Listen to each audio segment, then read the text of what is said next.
Moyo wako unampenda vibaya mno, akili yako inamwazia kinoma noma, right? Lakini hapo hapo kuna kitu ndani yako, kuna mashaka fulani hivi yanatembea katika akili yako kwamba bwana, mtu huyu sio sahihi. Hapa sio sahihi kabisa ya kuwekeza nguvu yako, ya kuwekeza upendo wako. Unamkanusha, unamnyamazisha, yani unaifunga kabisa sauti ile, utaki hata kuisikia. Kisa na mkasa umedondoka kwenye shimo la huba, right? Sasa ngoja nikuchane ukweli. Kiumbe hatari katika maisha yako sio yule mkikutana barabarani mnanuniana, sio yule ambaye akikutana na picha yako mtandaoni au ukikutana na picha yake mtandaoni una scroll au ana scroll, sio kiumbe anayekutangaza mabaya mtaani. No, ni huyo ambaye hulali, huli, hunywi bila kuona simu yake, bila kuchati naye, lakini pia bila hata kuona picha yake. Pengine umemsave profile picture, lakini pia unawezekana umemweka wallpaper. I don't know. I'm sorry, najua ukweli unauma, na pengine ukaenda mbali zaidi ukanijaji ukasema Mr. Abdunnoor unaongopa, hapa umenidanganya. Lakini nataka nikuprove wrong. Angalia video nzima kisha utanielewa. Sasa katika video hii tutapiga mbizi kwenye yafuatayo. Kwanza tutaangalia kwa nini mara nyingi huwa tunamuignore huyu jamaa anayekuwa anatuambia kitu fulani katika nafsi zetu. Huyu jamaa ambaye anakuwa anatunongoneza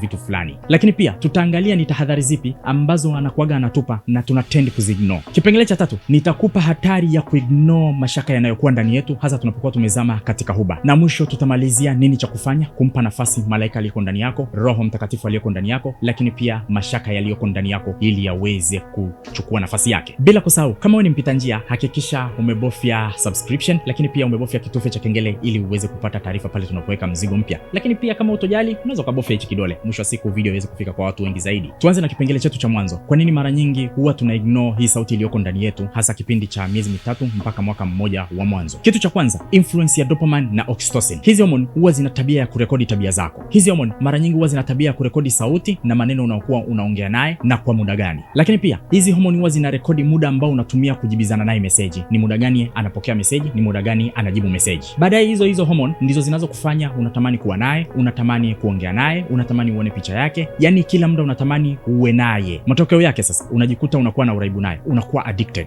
Baadaye hizo hormone ndo zinakufanya unaanza kutamani kuwa naye kila muda, unamtamani kila dakika, unatamani uongee naye kwenye simu kila baada ya dakika 5, unawashwa kumtumia picha za namna fulani hivi, akili yako ikikwambia kwamba umchanganye kiakili, umfanye kutamani kila muda. Ndo hormone ambazo zinakufanya ujihisi uko poa mara nyingi unapokuwa naye. Ndio hormone ambazo zinakufanya uone kumpa hapana hatari yoyote. Nahisi unanielewa hapa. Kiufupi, ndio hormone ambazo zinakufanya huoni upande wake wa pili. Ila balaa lake sasa ni hormone ambazo zinakublock kisaikolojia kufikiria unachokifanya kwa umakini. Wewe unaona mazuri tu. Sasa katika siku 90 ambayo ni miezi mitatu mpaka mwaka mmoja wa mwanzo, ndizo siku ambazo ni hatari, ndio muda ambao ni hatari zaidi. Hapa ndipo ubongo unaanza kuona tofauti kati ya mategemeo na matokeo. Unamtexti ukitegemea kwamba atakujibu kwa haraka, lakini hakujibu kwa haraka. Na unaona yuko online, anakublue tick na hajibu. Ubongo unakuwa kama unataka kustuka kidogo hivi. Yaani hormone ya cortisol inakuwa inafanya kazi yake. Kama kamsongo fulani hivi kama swali kanaanza kuja, lakini kuna namna kanavoblokiwa. Sasa anapokujibu baada ya masaa 6, baada ya masaa 7 au baadaye sana, dopamine inashuka tena. Inafanya kazi yake. Unahisi alikuwa busy na majambo fulani hivi muhimu. Hiyo ina apply hata katika majambo mengine, kumpigia simu, kuomba mtoke out, lakini pia kumuomba kufanyia wema fulani. Hivyo anafanya tofauti na mwanzo, lakini unakuwa kama unatengeneza maswali fulani hivi, ila baadaye una ignore. Jambo la pili, ambition au maono. Unapoingia kwenye mahusiano, kuna namna fulani hivi unakuwa na maono ambayo unayatengeneza mwenyewe. Pengine yeye ni mzuri, basi unaanza kuwaza baadaye mtakuwa na watoto wazuri, right? Unawaza majengo mtakayoishi, unawaza familia nzuri, unawaza atakupa malavidavi, right? Basi unajikuta unaweka nguvu na hisia kwa mtu huyo, lakini pia unakuwa una ignore kitu kilichoko ndani yako. Jambo la tatu ambalo linatufanya kuignore sauti zilizoko ndani yetu zinazotupa warning mara nyingi huwa ni uwekezaji. Watu wa uchumi huwa wanazungumzia uwekezaji wa hela, lakini saikolojia inaenda mbali zaidi, inazungumzia uwekezaji wa muda, inazungumzia uwekezaji wa kiakili. Imagine mnaspendi muda pamoja, imagine mnakwenda trip, mnatoka out, imagine mnanong'ona kwenye simu masaa hata mawili. Sasa unapotumia muda wako mwingi na yeye, mara nyingi unakufa mazima na kutoka inakuwa kazi, japo kutoka unaweza, lakini kwa sababu unafikiria kwamba umewekeza muda mwingi na yeye, na ile sauti ya ndani inapokuambia bwana toka, unakuwa unaignore. Jambo la 4, kashuhudia mambo mengi ambayo yanakuhusu tena mapema zaidi. Umemfanya ameona vya ndani ambavyo hakupaswa kuona kwa muda huo, tena kwa wadada hii inawaathiri sana. Kashuhudia matatizo ambayo mmekuwa nayo na pengine amekusaidia kuyasolve. Kashuhudia ukiwa katika hali ya majonzi. Kashuhudia kwenu kulikuwaje na sasa kukoje. Yani kiufupi anakujua ndani nje, ndo maana unampenda kinoma noma, na kuondoka inakuwa ni ngumu kwa sababu anakujua ndani nje, na kwa sababu kuna sauti inakwambia huyu anajua aibu zako, usitoke. Jambo la 5, pressure ya watu uliowatangazia. Tunapoingia katika mahusiano, kuna katabia fulani hivi watu tunakadevelop kwa kupostiana kila sehemu ya mitandao. Sasa kule mara nyingi utapata comments, utapata likes.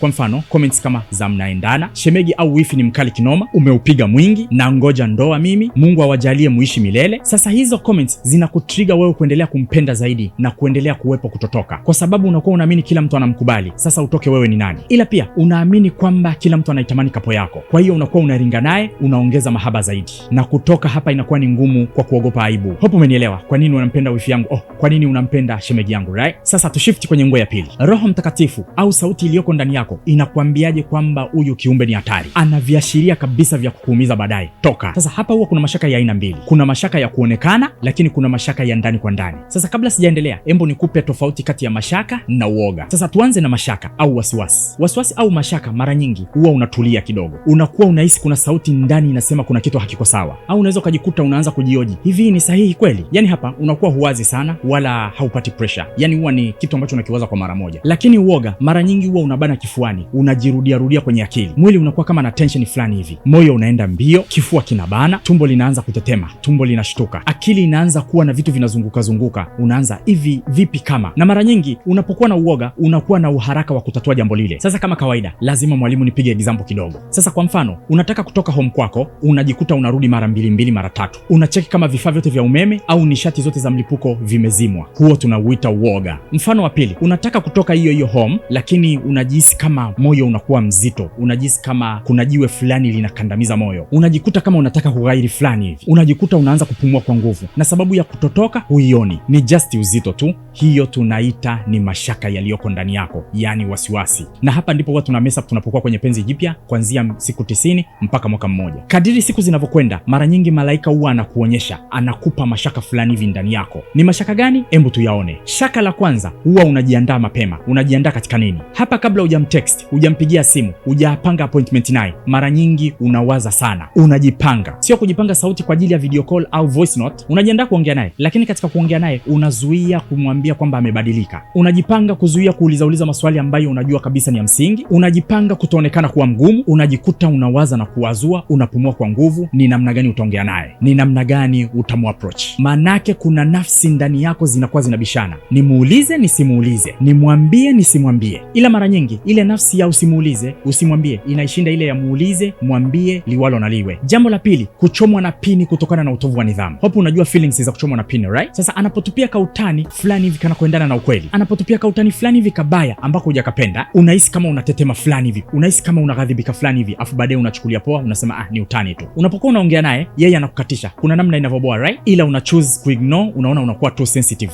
Anapojaribu kuvuka mipaka yako, mara nyingi kuna namna inavyokuchoma, right? Lakini kiundani kuna maswali yanajitengeneza. Mwisho wa siku unaona kama mbona anakuwa mgumu mno? Embu nilegeze kidogo, nikisema hapana itakuwa anaonekana mgumu. Jambo la tatu, unajikuta unajiuliza maswali kibao na ambayo hayana majibu. Kwa mfano, kila siku utajikuta wewe ni wa kujiuliza, kwa nini kila siku mimi namuelekeza yeye? Kwa nini kila mara anataka niende kwake? Kwa nini kila siku yeye ananiahidi kujirekebisha? Lakini kabla hujapata majibu ya maswali hayo, dopamine anakujibu faster. Unaanza kujiambia, pengine hajanisoma vizuri, pengine ana msongo wa mawazo, pengine anakuwa hamaanishi kile anachokisema, pengine ni shetani tu anampitia. Na hii ni kwa sababu gani? Kwa sababu umependa. Situation ya 4, unaanza kujimiss. Hapa ndipo kuna muda ukikaa, unaanza kujikumbuka fulani hivi, unaanza kujiona mbona kama nimekuwa zombi fulani hivi. Ndipo unaanza kujiambia kimoyomoyo au kwa sauti, sikuwa hivi mimi, nilikuwa na amani ya moyo kabisa kiumbe mimi. Sikuwa na makasiriko ya mara kwa mara, sikuwa najisonya sonya, sikuwa na vitu kichwani vinavyozunguka bila majibu. Lakini mwisho wa siku unasema anyways, ndiko kupenda, unaamua kuignore. Na imani kati ya hayo ambayo nimeyataja, kuna baadhi ambayo yameanza kukutokea, right? Kama ni kweli, nataka nikupe kwa nini ni hatari kuyaweka pembeni ukaendelea kung'ang'ania, aka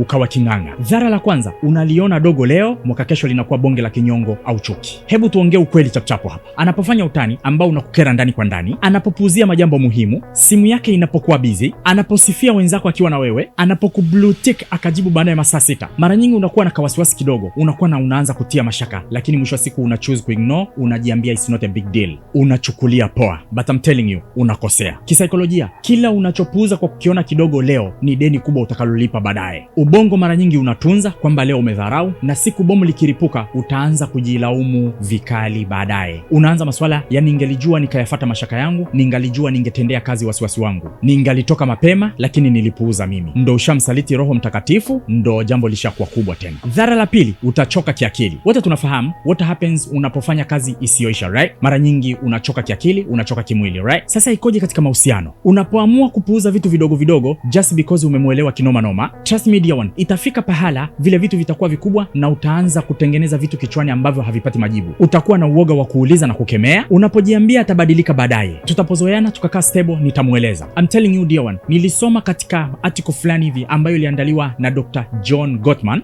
Anakwambia 67% ya migogoro ya wapendanao huwa haitatuliwi kabisa. Kwa sababu gani? Anasema kwa sababu nafasi ya kutatua ilikuwa ni mwanzoni na hawakufanya hivyo. Kwa hiyo wanapofika mbele zinakuwa ni stress tu. Dhara la tatu, kuachwa au kuachana ghafla. Hakuna kitu mbaya na inayouma kama hii. Sasa tuongee kile kitu ambacho watu wengi huwa hawapendi kusikia. Mara nyingi mwanzoni, kipindi mashetani ya mahaba yanakuwa yamepanda kichwani, yameingia moyoni, yani moyo na akili vinajisikia raha vibaya mno. Ndani kabisa moyoni kuna sauti fulani hivi inakunong'oneza, hapa kuna kitu hakijakaa sawa, huyu sio mtu sahihi kwa ajili yako. Lakini unaizima hiyo sauti kwa sababu mambo ya 6 kwa 6 ni matamu, kwa sababu anakuambia maneno unayotaka, kwa sababu unaogopa kubaki peke yako. Sasa ukweli wenyewe ni hapa, tena ukweli wa tafiti za mahusiano. Utafiti wa mwaka 2019 uliotolewa kwenye Journal of Social and Personal Relationships, 83% ya mahusiano yanavunjika ghafla, hasa pale kwa kuignore mashaka ya mwanzoni, na mara nyingi huwa wanaachana ndani ya miezi 8 mpaka 18, yani ghafla binivu. Kiufupi, mara nyingi unapoona dalili mapema ukachoose kuzignore, baadaye zinakuja kugonga hodi kwa nguvu kubwa. Sasa ufanye nini? Kwanza, acha kubembeleza red flags. Kama kitu kinakuboa miezi 3 ya mwanzo,